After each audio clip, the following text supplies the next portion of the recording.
Hey, come here. I got something to tell you. What was I thinking? Wow. You ever made a decision in your life? You did something that you regret and you ask yourself, what was I thinking to do that? Folks, oh man, I tell you, sometimes we need to think before we do certain things. Sometimes before we make friends with certain people, we need to check their background. Sometimes before we make friends with them, we got to make sure that they come from a good environment, a good family, that they're stable, they're in their right mind, that they're not on any medication.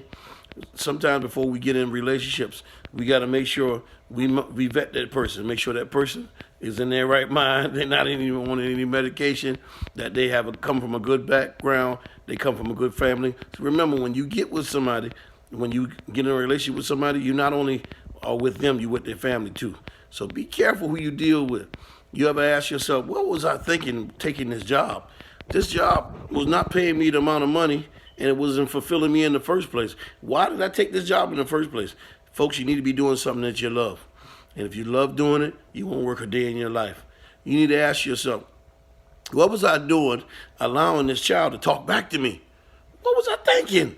What was I doing when I allowed that child to come in later and later and later? When I gave them a curfew of 9 o'clock, and before you know it, they push it to 12. What was I thinking?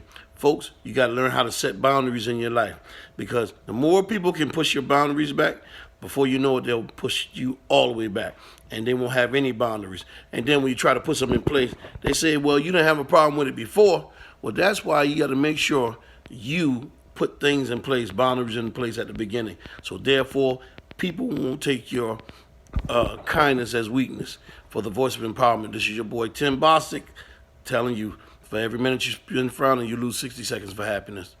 And I love you, but God loves you best. Until next time, peace.